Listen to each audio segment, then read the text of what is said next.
Sebuah cerita rakyat yang berjudul Bawang Merah dan Bawang Putih.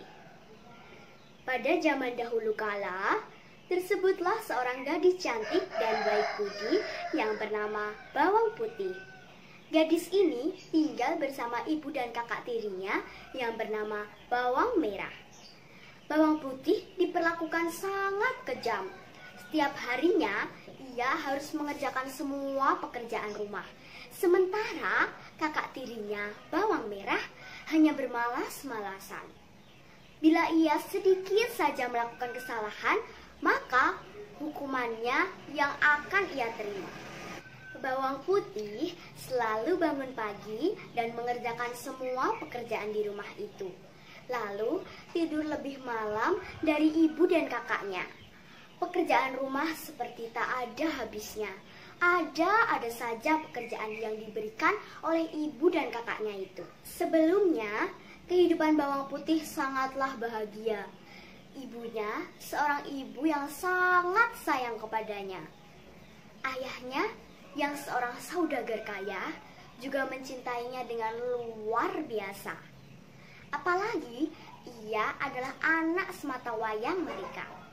Kesedihan Bawang Putih mulai datang ketika ibunya sakit dan meninggal.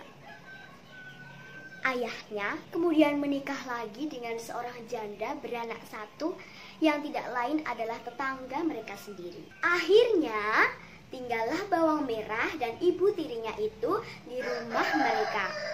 Kesedihan dan kesengsaraan Bawang Putih berlanjut ketika ayahnya pergi berdagang. Selama ditinggal pergi ayahnya, ibu tiri dan Bawang Merah selalu memperlakukannya dengan buruk. Bawang Putih tidak pernah berani mengungkapkan kekejian ibu dan kakaknya itu kepada ayahnya. Keduanya selalu berlaku baik kepada Bawang Putih di saat di depan ayahnya. Situasi semakin buruk ketika ayahnya jatuh sakit dan akhirnya meninggal. Kini Bawang Putih merasa sangat tersiksa. Hari-harinya menjadi suram, badannya menjadi kurus kering, dan matanya semakin sayu. Ia merindukan kehidupan sebelumnya yang sangat berbahagia bersama ibu dan ayah kandungnya. Suatu hari, saat itu matahari telah tergelincir dan menuju peraduannya di ufuk barat. Bawang Putih diperintahkan oleh ibu tiri dan kakak tirinya Bawang Merah untuk mencuci pakaian di sungai. Cucian kotor itu banyak sekali. Keranjang rotannya penuh dengan kain dan kebaya ibunya dan Bawang Merah. Bawang Putih tentu saja tidak berani menolaknya. Di sungai, Bawang Putih mencuci dengan hati-hati. Ia meletakkan keranjangnya di atas sebuah batu besar dan mulai bekerja. Tetapi karena tubuhnya telah letih bekerja seharian, ia menjadi kurang awas. Selembar kain milik ibu tirinya hanyut terbawa arus sungai yang sangat deras. Setelah menyadari bahwa kain ibunya hanyut, Bawang Putih berusaha mencarinya. Bawang Putih berjalan di tepi sungai. Ia menyusuri arus dengan melompat dari satu batu ke batu lainnya. Kakinya telah berdarah-darah dan sakit karena permukaan batu yang keras dan tajam. Tetapi Bawang Putih berusaha untuk mengatasi rasa sakitnya itu. Ia terus menyusuri sungai sambil mengamati arus sungai. Siapa tahu kain milik ibunya itu dapat ditemukan kembali. Bawang Putih sangat takut. Jika ia tak bisa mendapatkan kain itu, entah hukuman apa yang akan menimpanya. Ibu dan Bawang Merah bisa sangat kejam. Jangan-jangan ia akan dipukul lagi dengan sapu lidi dan tidak diberikan makan seperti seminggu yang lalu. Tanpa sengaja, ia telah menjatuhkan belanga berisi beras saat akan menanak nasi. Telah cukup jauh Bawang Putih berjalan. Ia melihat seorang gembala sedang memandikan kerbaunya. Bawang Putih segera memberi salam dan kemudian bertanya, apakah gembala tersebut melihat sepotong kain berwarna merah yang hanyut? Gembala itu mengiyakan. Ia mengatakan bahwa baru saja ia melihat sepotong kain berwarna merah hanyut ke arah hilir. Tetapi karena arus yang sangat deras, ia tak bisa mengambilnya. Bawang putih berterima kasih kepada gembala kerbau itu dan melanjutkan pencariannya. Kisah bawang merah dan bawang putih, hampir semua perabotan dapur terbuat dari tulang belulang. Beberapa jam kemudian, bawang putih melihat seorang nelayan sedang memancing di tepi sungai. Ia segera menghampirinya. Lalu, bawang putih mengucapkan salam dan bertanya, apakah nelayan itu melihat sepotong kain berwarna merah yang hanyut terbawa arus sungai? Ternyata, seperti juga gembala kerbau, nelayan itu juga melihat kain merah yang hanyut. Tetapi karena arus sungai yang sangat deras, ia tidak bisa mengambilnya. Buru-buru, bawang putih mengucapkan terima kasih, kemudian ia melanjutkan kembali pencariannya. Saat itu, hari telah mulai gelap. Senja datang tak terasa. Di tepian sungai yang terlihat agak menyeramkan dengan pohon yang besar-besar dan semak-semak yang rimbun, bawang putih melihat seorang nenek yang terbungkuk-bungkuk sambil mencuci beras. Bawang putih agak takut karena penampilan nenek itu tidak biasa. Tubuhnya besar dan wajahnya keriput. Menakutkan sekali. Kalung dan gelangnya terbuat dari tulang belulang. Nenek tua itu ternyata seorang raksasa. Akan tetapi, bawang putih memberanikan diri. Seseorang dengan penampilan buruk dan menyeramkan bisa saja berhati emas dan berbudi pekerti luhur. Ia segera teringat ibu tiri dan kakaknya yang cantik tetapi berhati bengis. Bawang putih memberi salam kepada nenek raksasa itu. Ia kemudian menanyakan, apakah nenek itu melihat sepotong kain berwarna merah milik ibu tirinya yang hanyut di sungai? Jawaban nenek raksasa itu sangat menggembirakannya. Nenek raksasa itu mengatakan bahwa ia memang melihat kain merah itu tersangkut di semak-semak yang tumbuh hingga ke aliran sungai yang deras itu. Nenek raksasa itu telah mengambilnya dan menyimpannya. Bawang putih berterima kasih karena nenek raksasa itu telah mengambilkan kain merah itu. Bawang putih mengatakan bahwa ia akan dimarahi ibu tiri dan kakak tirinya jika saja kain itu tidak dapat ditemukannya. Bawang putih kemudian membantu nenek raksasa mencuci beras. Ia telah sangat letih melakukan pekerjaannya itu. Bawang putih kemudian mengikuti nenek raksasa ke pondoknya yang ternyata letaknya tidak jauh dari tepi sungai itu.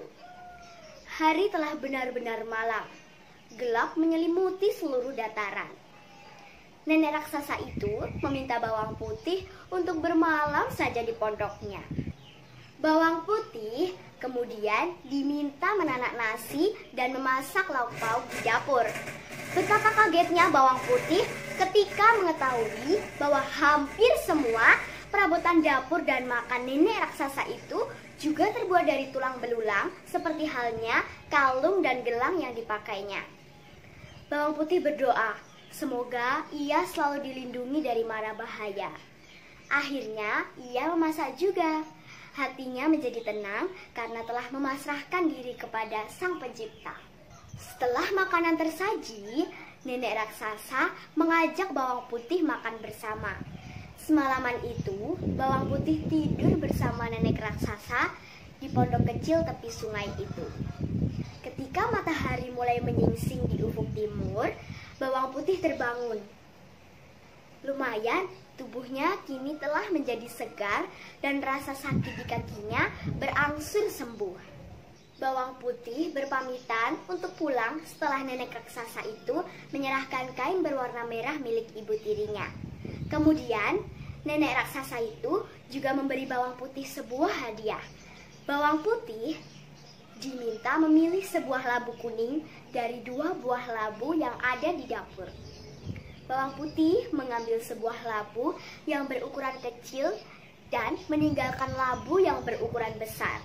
Bawang putih mengucapkan terima kasih kepada nenek raksasa itu dan berjalan ke arah hilir untuk kembali pulang. Setibanya di rumah, ibu dan kakak tirinya telah menunggunya. Keduanya langsung memaki-maki bawang putih. Ibu tirinya segera merenggut keranjang rotan yang dibawa bawang putih dan mendapati sebuah labu kuning di dalamnya. Bawang merah kemudian menyuruh bawang putih membelah labu kuning kecil itu. Ternyata labu itu bukan sembarang labu. Ketika labu itu dibelah, tampaklah bermacam-macam perhiasan dari emas, intan, dan permata. Jumlahnya banyak sekali, penuh seisi labu itu. Ruangan di dapur mereka seperti bercahaya terang karenanya. Keduanya segera mengambil perhiasan itu untuk mereka sendiri. Ibu tirinya sangat senang.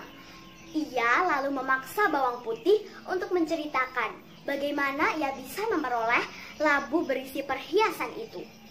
Akhirnya, ibu tirinya membuat rencana bersama bawang merah. Bawang merah akan pura-pura mencuci pakaian ke sungai, lalu dengan sengaja menghanyutkan selembar kain berwarna merah milik ibunya di sungai. Begitulah, kemudian bawang merah menyusuri tepian sungai. Ia bertemu dengan gembala kerbau, kemudian dengan nelayan yang sedang mengail ikan. Seperti yang dialami bawang putih, keduanya mengatakan bahwa mereka telah melihat kain merah itu, tetapi tidak dapat mengambilnya karena arus yang sangat deras. Bawang merah akhirnya sampai di tempat nenek raksasa mencuci beras. Seperti juga yang dialami bawang putih, nenek raksasa itu mengatakan bahwa ia telah mengambil kain berwarna merah itu dari semak-semak yang tumbuh sampai ke arus sungai dan menyimpannya di pondoknya. Bawang merah kemudian dengan setengah hati membantu nenek raksasa mencuci beras. Lalu ia menanak nasi dan memasak lauk pauk. Pada dasarnya, ia memang gadis yang pemalas dan tidak biasa bekerja. Ia sangat ketakutan dengan alat-alat dapur dan perabotan nenek raksasa yang terbuat dari tulang belulang. Tetapi karena bayangan akan memperoleh perhiasan yang banyak dan indah-indah, rasa takutnya itu ditekannya.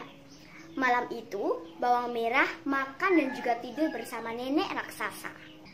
Keesokan harinya, bawang merah bangun kesiangan. Hari telah pagi ketika ia membuka mata. Di hadapannya, di dalam keranjang rotannya, telah diletakkan kain berwarna merah milik ibunya. Nenek raksasa kemudian menyuruh bawang merah untuk segera pulang karena ibunya pasti telah menunggu dengan khawatir. Tetapi bawang merah ingat, ia belum mendapatkan labu kuning seperti yang diperoleh bawang putih. Akhirnya, bawang merah bertanya, mengapa ia tidak diberikan labu kuning seperti bawang putih? Nenek raksasa itu tersenyum, lalu menyuruh bawang merah untuk mengambil salah satu labu kuning yang ada di dapurnya. Segera saja bawang merah ke dapur dan mengambil labu berukuran besar dari labu yang berukuran kecil. Dalam hati, bawang merah tertawa senang. Ia akan memperoleh perhiasan yang jauh lebih banyak karena labu itu sangatlah besar. Kemudian bawang merah segera pulang, bahkan lupa pamit dan memberi salam kepada nenek raksasa itu. Begitu besarnya labu kuning di keranjang rotannya itu, bawang merah sangat kesulitan mengangkatnya. Tetapi bayangan akan banyaknya perhiasan indah dan mahal yang akan diperolehnya membuat ia tetap berusaha mengangkatnya. Setelah bersusah payah, akhirnya sampailah bawang merah di rumah. Ibunya sudah menyambutnya dengan senang. Keduanya pergi ke dapur dan segera membelah labu kuning yang amat besar itu. Tetapi siapa sangka isi labu kuning itu bukanlah perhiasan dari emas, intan, dan permata. Labu itu penuh dengan binatang berbisa, ada kalajengking, lipan yang besar, hingga ular. Jumlahnya sangat banyak, keduanya sangat ketakutan. Tetapi binatang-binatang berbisa itu sangat ganas. Kedua anak beranak yang serakah dan jahat itu digigit binatang-binatang hingga tewas. Wajah dan sekujur tubuh keduanya membiru. Mungkin itulah balasan untuk mereka berdua. Akhirnya, semua perhiasan yang diperoleh bawang putih yang dikuasai ibu tiri dan saudara tirinya itu kembali kepadanya. Ia akhirnya hidup bahagia selamanya tanpa ada lagi ibu tiri dan kakak tirinya yang selalu jahat kepadanya. Teman-teman, itulah tadi cerita rakyat dengan judul Bawang Merah dan Bawang Putih. Pesan moral yang bisa aku sampaikan bahwa janganlah jadi orang jahat, serakah, dan tamak. Karena semua perbuatan baik dan buruk ada balasannya.